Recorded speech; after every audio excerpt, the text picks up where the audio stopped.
open our Bible on Psalm 62 verse 5. Praise the Lord. My soul, wait thou only upon God, for my expectation is from Him. Napaka-importante na kung saan ay meron tayong katatagan, meron tayong accuracy, kahit paman sa ating move sa buhay sa sanglibutang ito, para hindi ito mahulog sa walang kabuluhan. Sinabi po dito, my soul, that is your personal being, yung ikaw mismo, yung sarili mo mismo. My soul, wait thou only upon God. Bakit? Napaka-certain nito, only upon God. At sinabi pa dito, for my expectation is from Him. Bakit nakatutok sa nag-iisang Diyos? How about other gods? How about other beliefs of nations, of all nations of this world, aside from the God that is being revealed in the Bible? Anong mangyayari sa kanilang mga gods? Anong mangyayari sa kanilang paniniwala at pananampalataya? Actually, there could be no multiple gods. No? Hindi pwede na magkakaroon ng maraming mga Diyos.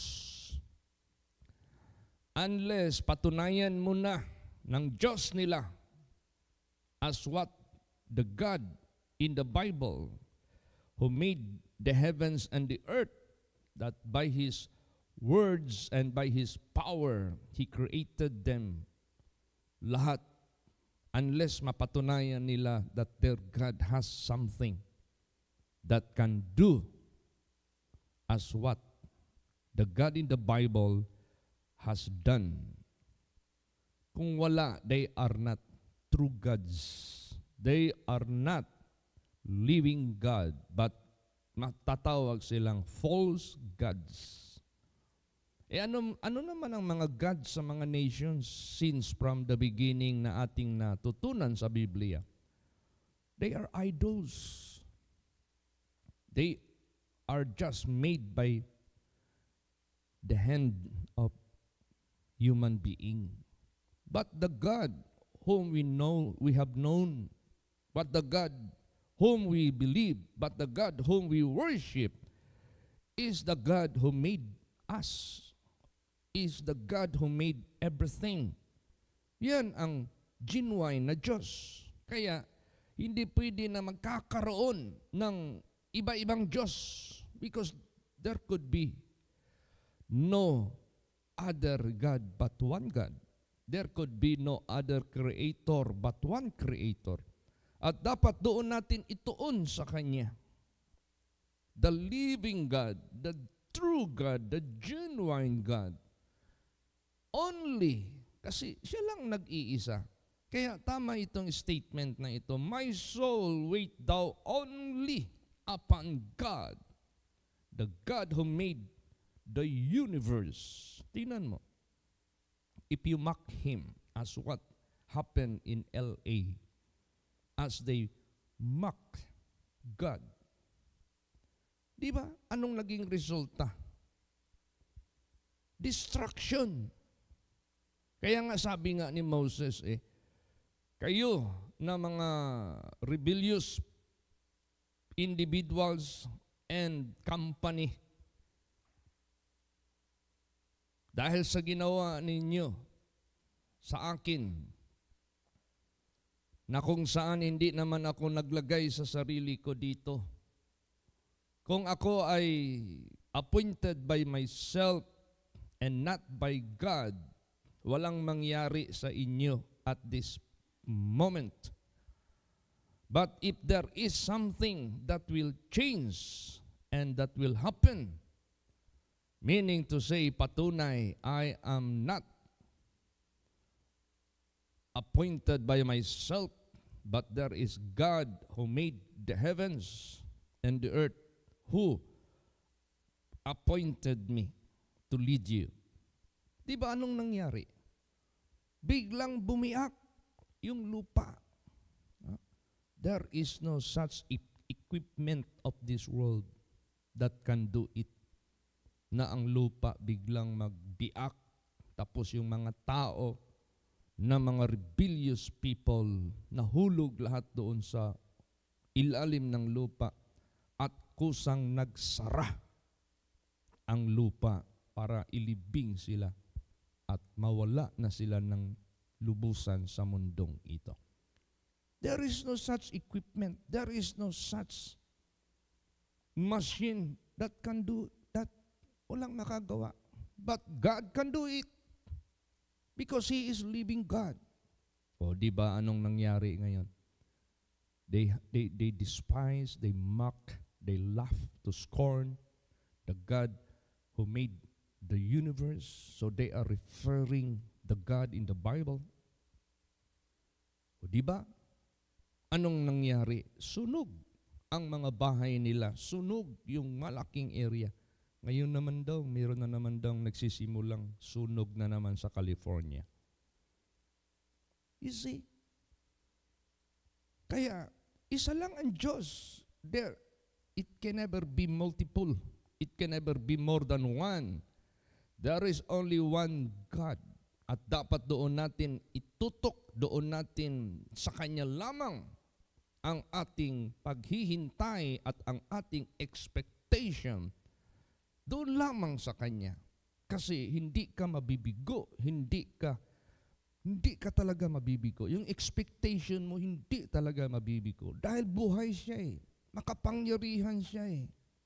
At alam niya kung sino ang nananalig sa Kanya. The Lord is good and a stronghold in the day of trouble, and He knoweth them that trust in Him. Kaya napakasarap magpakita ng pananalig, pananampalataya, pag-asa sa tunay na Diyos, sa totoong Diyos. Kaya sabihin natin ng totoo. Sabihin man lang natin na may mga ibang tao, ay, paano na lang kami? Yung paniwala namin, hindi yung Diyos in the Bible na sinasabi. Our God is from our ancestors. Our God we inherited from our mga ancestors. Tell them the truth, that there is only one God. The God who made the heavens and the earth. Tell them the truth, that there is only one Savior came from heaven, and that is the Lord Jesus Christ, and there is no other. Wala nang iba. Maggalit man ang buong mundo. Let the truth be spoken. Let the truth be spread. Praise the Lord. Ganun. That is God. You cannot make any alternative of Him. Sige, patunayan ng mundo yung Diyos nila na galing sa langit. Walang makapatunay. Nandyan lang yan sa buhay ni Lord Jesus Christ. Praise the Lord. He came from heaven. Patunayan sa buong mundong ito na ang Diyos nila ascended into heaven. Wala. Hanggang ngayon, nasa libingan pa sila. But Jesus made it to be done to prove that He is real Savior of the world. Praise the Lord. Wala na pong iba. Dito, meron ding statement dito sa Bible that sometimes can offend other people who do not believe the true God. Basahin natin yan. Psalm 72 verse 18. Praise the Lord. Blessed be the Lord God, the God of Israel, who only doeth wondrous things. See, Napaka ano nito, napaka-specific, napaka matatawag nating ang statement na ito very specific. Blessed be the Lord God, the God of Israel. Who is the God of Israel? The God of Abraham. Who is the God of Abraham? The God who made the heavens and the earth. That is the genuine God. That is the true God. Who only doeth wondrous things. Siya lang, nag-iisang gumagawa ng mga kagilagilalas na mga bagay. Oh, what are those people who invented this, who invented that? How about those people who went to outer space? Hindi ba wondrous works yung mga ginawa nila? Sabihin ko po sa inyo, kung yan lahat wawalan ng bisa ng Diyos, they cannot do it by themselves. Who made the gravity? Who made all the matatawag nating metals na ginamit nila? Who made the air? Who made the water? Who made human? Who made all creatures? Isa lang, ang Diyos lang. So siya lang nag-iisa na gumagawa ng wondrous works. Praise the Lord. Kaya, we have to acknowledge that. We have to consider that, the truth. Tingnan mo yung mga tao sa mundong ito. Once God will require their soul, nobody can prevent. Nobody can hold it. Walang makaka-hold. Walang makaka-prevent. Because siya talaga ang all-powerful. Siya talaga ang totoong Diyos. Kaya, napakasarap, napakagandang kumilala sa Kanya. Because your expectation shall not fail. And you are moving the right direction. If you put your hope, your expectation, if you wait upon the true God. Because He is the only doeth wondrous things. Siya lang, wala nang iba. Kaya, anong unang hinihintay natin sa Kanya? Basa. Ine-expect natin sa Kanya. Psalm 62 verse 1. Praise the Lord. Truly my soul waiteth upon God. From Him cometh my salvation. Yan. Where did you get that idea about salvation? Saan ka nakakuha ng idea about the salvation? And what is that salvation about? Kung hindi ka bibigyan ng knowledge and understanding and true, accurate information about salvation, you don't have any idea about that. Wala kang idea sa mga bagay na yan. Wala kang kamuhang-muhang dyan. But since God revealed it by the Holy Scriptures, by His Holy Scriptures, kaya nga sabi nga ni Lord Jesus, search the Scriptures, for by them, for through them, you think you have eternal life. When can you think? When can you have the idea that you have eternal life and that is the salvation about? Praise the Lord. Kung hindi yan ni-reveal ng ating Panginoong Diyos, no one, nobody can know about that salvation, that there is life after here, that there is life eternal in the kingdom of God, not in this world, but up there in heaven. That is the salvation. So, kung hindi yan i-reveal ng totoong Diyos, walang makakaalam sa atin. To God be the glory. Truly my soul waiteth upon God. From Him cometh my salvation. Kaya salamat tayo na Ang ating paniwala is nandyan sa true and genuine and only God who revealed His mercy and His grace and His compassion to all of us to be blessed and to inherit the kingdom of God. Saan ka pa makakakita niyan? Wala na. He is the only one that can reveal that information, that knowledge.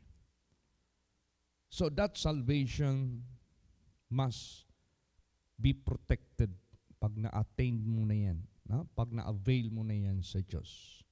That salvation must be defended. That salvation must be protected. Why? There is a destroyer. May gustong magsira niyan. May gustong magnakaw niyan. The real robber. Kaya, doon pa rin tayo sa Diyos. Manganganlong. Doon pa rin tayo sa Diyos. The rock which is higher than I. Doon pa rin tayo sa Diyos. Under the shadow of His wings, we will make our refuge until these calamities be overpassed. What is the greatest calamity ever we could say or describe? The destruction of the souls of the people of the world. Not the destruction of the flesh by flood, by earthquake, by fire, but the destruction of the souls of people of the world to be down there in eternal damnation. And that is happening in this world. Kailangan sa buhay natin, we must have the highest level of information, the highest level of knowledge and wisdom. And that is from the Most High God in heaven, na sinishare niya sa atin that we have to grab, we have to take that opportunity for being favored by Him. Praise the Lord. Sabihin mo, people are so privileged, those doctors, those lawyers, those seamen, those ngayon mga bagong kurso, yung tawag niyan, yung magaling sa computer, IT. No. Sige daw. I-sum up lahat ang kanilang natutunan and what can they do. Ikumpara mo sa knowledge na binigay ng Diyos sa atin that will bring us to salvation. Ang duration ng kanilang mapiperform, ikumpara sa duration na ating i-spend, zero sila.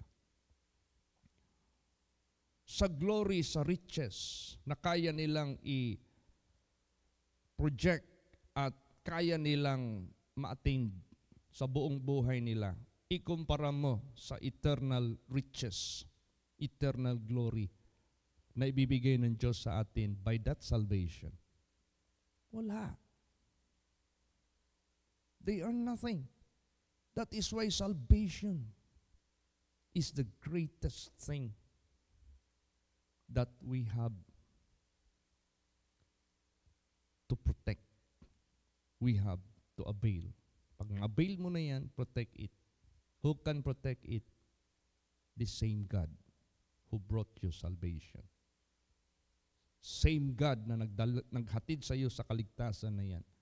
He is the same that can defend and protect the salvation that you have in your life. Praise the Lord. See? Basa pa. Psalm 62 verse 2. Praise the Lord. He only is my rock and my salvation. He is my defense. I shall not be greatly moved. Yes, siya yung bato natin at ating kaligtasan. Siya yung defense natin. Hindi tayo mamumove. Siya lang. Wala nang iba. Ay, Pastor Chit, meron pa sigurong higit dyan. Ay, Pastor Chit, meron pa sigurong mas exceeding, magnificent, exceeding rich, exceeding wonderful. Sabihin ko po sa inyo, what can people do? What can people invent? What can people, the maximum that he can perform? All of them are not worthy to be compared of what can God do for those who believe Him. No? Wala nang iba. Kaya anong sinabi dito? Basahin natin. Psalm 62 verse 9. Praise the Lord. Surely men of low degree are vanity, and men of high degree are a lie. To be laid in the balance, they are altogether lighter than vanity. You see? Isa-sum up mo lahat, no? Itutotal mo lahat. Ang mga tao na high degree, isama mo na yung low degree, i-add mo na doon sa kanila para naman madagdagan yung kanilang degree. Idagdag mo yung high degree doon sa mga low degree para naman ma-improve sila. Pero what is the totality of all this, of all those things? Altogether lighter than vanity. Vanity pa, mas magaan pa kaysa vanity. No, ano nang tawag mo dyan? It is all useless. It is all no point. Basta tapatan mo ng kaligtasan, these are vanities. See? Kaya gusto ng ating Panginoong Diyos, we must believe Him, the true God and the genuine God who is telling us the truth. Yung message kahapon sa umaga about the truth of God. Praise the Lord. Israel, siya lang, wala nang iba. Tingnan mo ang statement ni Lord Jesus Christ, very firm at very sure. I am the way, I am the truth, I am the life. No man cometh unto the Father but by me. Totoo. Wala namang ibang genuine na lumalang sa langit at sa lupa who visited us from heaven to earth. Can any gods of this world can make similar, kahit similar man lang, wala. They are nothing. They are not worthy to be compared of what have Jesus done. Kaya sa buhay po natin, let us not be ashamed of our God. Let us not be ashamed of the truth of God. Talagang pagmalaki natin ito. And that is out of the love of God. That is out of the mercy of God. That is out of the favor of God na ikalat natin ito. No? Sabihin natin ito. I-reveal natin ito. Ay paano yan, Pastor Chit, if just in case nations will be gathering together against the God whom we serve, the God whom we believe? Baka matalo tayo.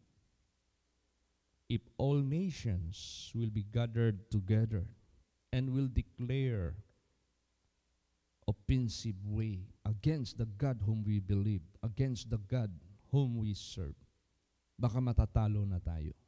I tell you, there is no amount of great nations of all this world, kahit mag-isa pa sila, magkaisa pa sila to fight against the God whom we believe, whom we serve, they cannot.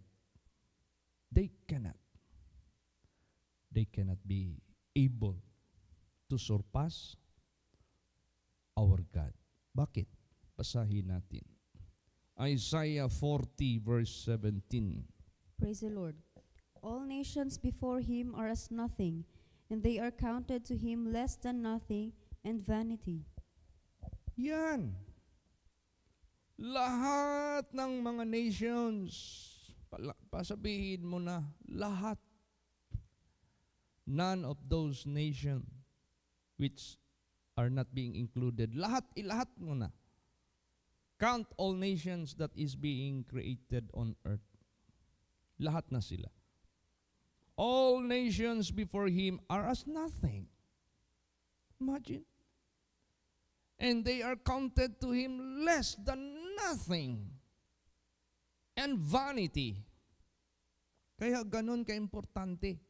Yung ating pananampalataya, yung ating pananalig, pagkilala, pag-asa, pag-expect, pag-serve, pag-obey sa Diyos. He is the greatest of all. No one can surpass Him. Wala makakalampas sa Kanya. He is the only one. Kaya all we have to do is to bless Him, to praise Him, to glorify Him, to proclaim Him all over the world. Praise the Lord.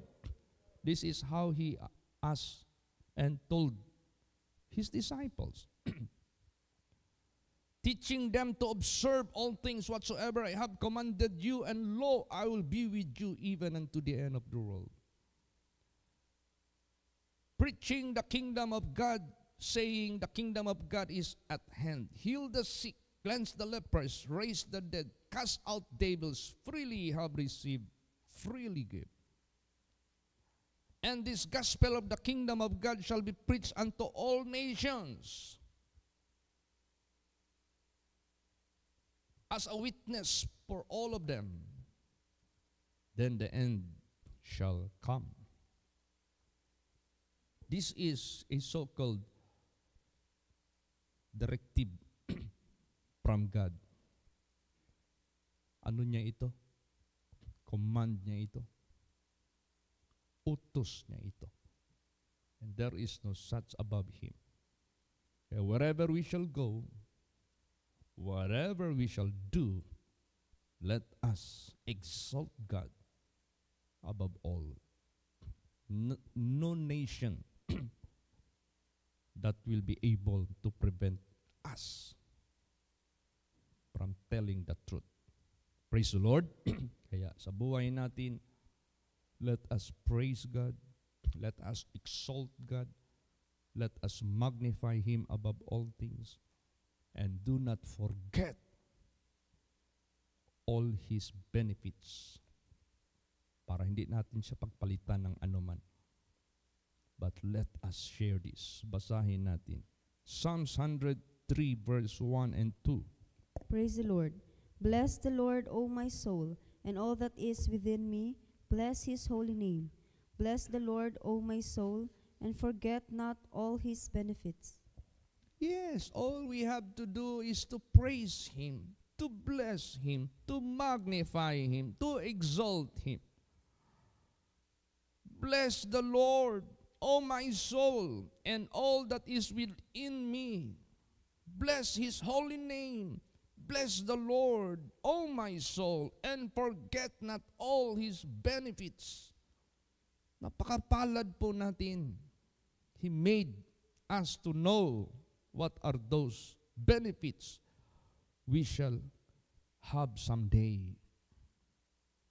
Kahit ngayon, kahit bukas, we have so much benefits from God as we believe and obey Him. Godliness is profitable unto all things, having promised the life that now is and the life that which is to come. And that promise can never be remain as just promise, but that will be fulfilled.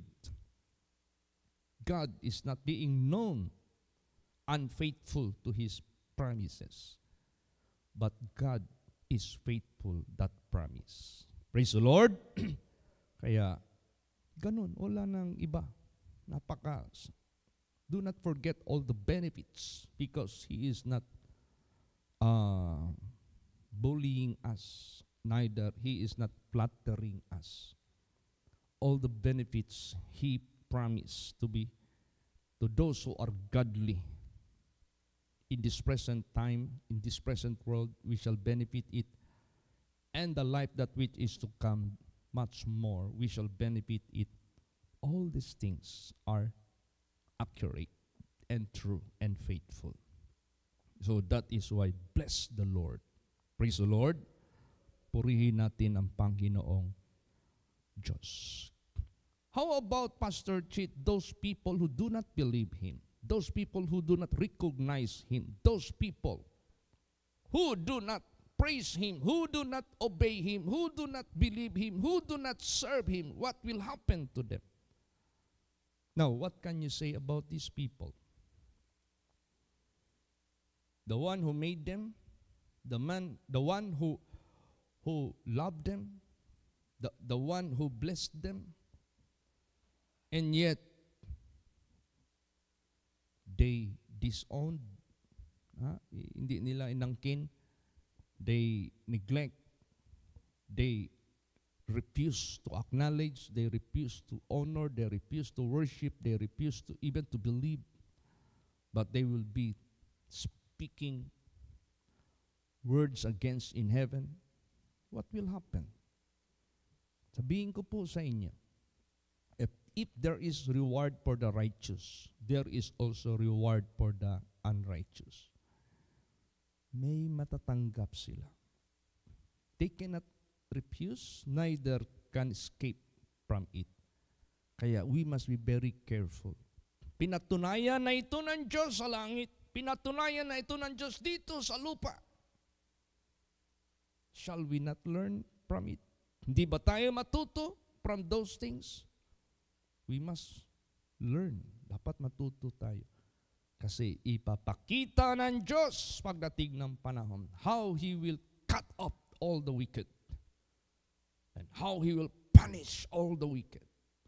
How He will destroy all the, we could say, ungrateful spirits. Walang utang na loob sa naglalang sa kanila. And God said to those righteous, you will see it. Paano ko gagawin ito? Imagine that. Basahin natin. Psalms 37 verse 34. Praise the Lord. Wait on the Lord and keep His way, and He shall exalt thee to inherit the land. When the wicked are cut off, thou shalt see it. See? Tingnan mo. Wait on the Lord. Expect hope from the Lord. But as you wait upon the Lord, be careful. Be cautious. You must keep His way. Praise the Lord. You must keep His word. You must keep His commandments. You must keep His statutes. And He shall exalt thee to inherit the land. And when the wicked are cut off, thou shalt see. Papakita sa iyo. Matindi. If the righteous will be seen by the wicked, how God bless them, the righteous can see also the wicked, how they are being cut off. Paano sila puputulin? Kaya napaka-importante to recognize Him, the only God, the genuine God, who doeth wondrous things. Praise the Lord. Siya lang at wala ng iba. So, ibu-boost pa natin ang ating faith sa Kanya. Ibu-boost pa natin ang ating obedience sa Kanya. Ibu-boost pa natin ang ating magandang relationship sa Kanya. Because this is it. Ito na. That will bless us. Ito na. That will exalt us one of these days. Ito na. That will give us all benefits from our Creator. This is it. Let this status, let this salvation be above to all of us. The priority. Lahat ng mga sinasabi ni Jesus, di ba? Ito ang pinaka-unahin ninyo. Ito ang pinaka-ingatan ninyo. Kaya basahin natin. Lamentation chapter 3, 24 hanggang 26. Praise the Lord. The Lord is my portion, saith my soul. Therefore will I hope in Him. The Lord is good unto them that wait for Him, to the soul that seeketh Him. It is good that a man should both hope and quietly wait for the salvation of the Lord. Yan. Now, anong drive na message na gustong i-drive ng Diyos sa ating isip, sa ating puso? The Lord is my portion, thus, saith my soul, therefore will I hope in Him. Huwag ka nang magpaalanganin pa. There is no other God but Him. The Lord is good unto them that wait for Him, to the soul that seeketh Him. Yes, how good is God to those who are seeking Him, who are worshiping Him. It is good that a man should both hope and quietly wait for the salvation of the Lord. Both here and up there. The salvation of the Lord could be done here and up there. See, ligtasin tayo ng Diyos dito from the hand of Satan. Ligtasin pa tayo ng Diyos sa ating eternal destination or state. Both of that, God can save us. Alam niyo ang Diyos, He can declare what is past and what is the future. Kaya niyang i-declare yan. Tingnan mo yung mga Islams, Buddhist, imams, rabbis, na mga dating hindi naniniwala kay Jesus Christ. But when they experienced death in their physical body, pinakita ng Diyos sa kanila what is hell and who are those that in hell.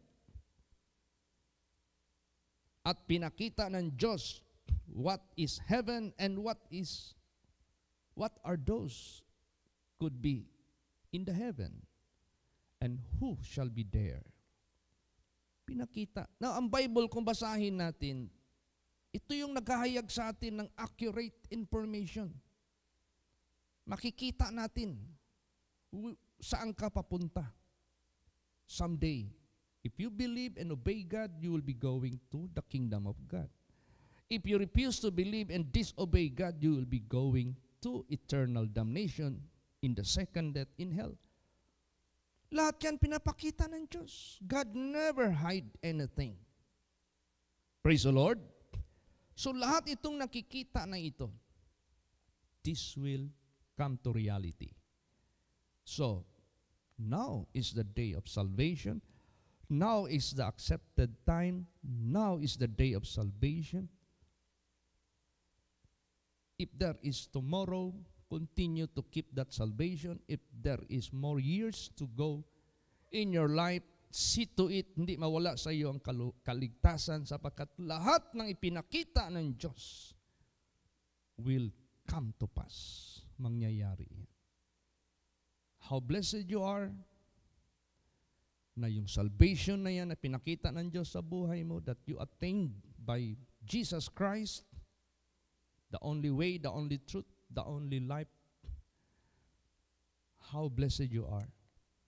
Pagdating na ng katuparan, you avail His good promises.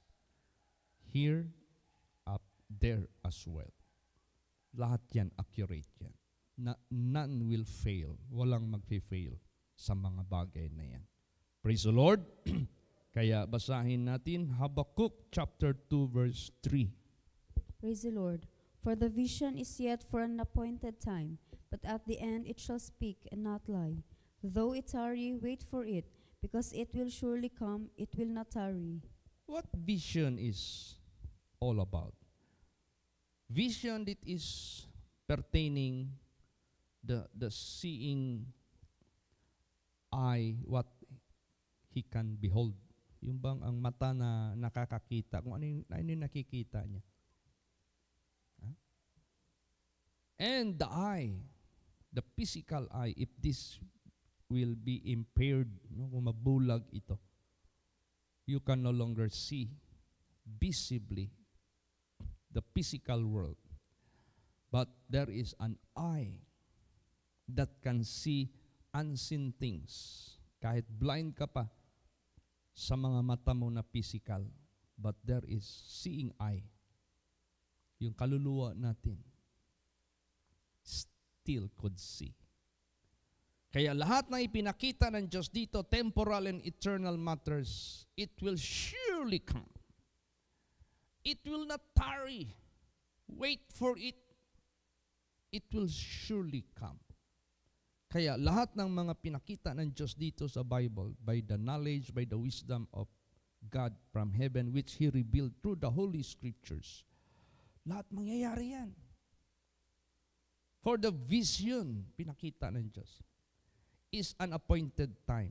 May appointed time for all those things na pinakita niya. Though it tarry, wait for it will surely come, because God is not telling us any falsehood. It will surely come. It will not tarry. After all, sabihin natin, wow, so quick. All that is being mentioned in the Bible, it will not tarry. The kingdom of God is at hand. It's really true. Di lang natin yan mapansin. Praise the Lord. So what we are waiting for? Ano ngayon inihintay natin? Basa. Psalms 39 verse 7. Praise the Lord. And now, Lord, what wait I for? My hope is in Thee.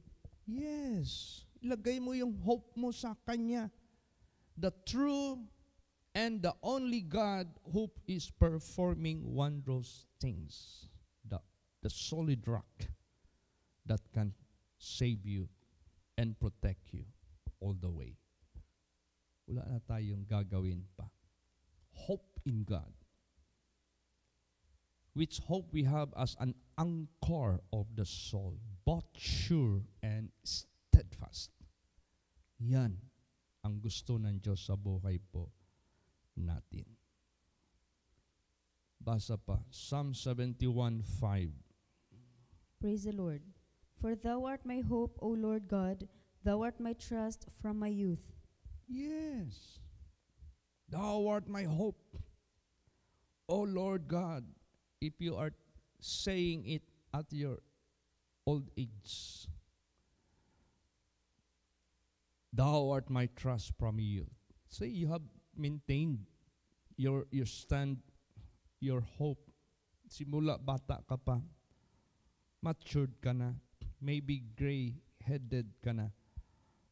The same yung iyong stand, your hope is in Him. Yes. Our lifespan is so short. Use it, maximize it to put your faith and hope to the true God. Kasi sa maikling buhay na ito, mahabang benepisyo na walang hanggan ang tatamuhin mo. Kaya, to God be the glory. Pasalamat tayo sa ating Panginoong Diyos. My soul, wait thou only upon God, for my expectation is from Him, and your expectation shall not be cut off. Hindi yan mabibigo magpakailan pa man, dito at sa kabilang buhay. Praise the Lord. Amen. Praise the Lord. Magsitayo po ang lahat.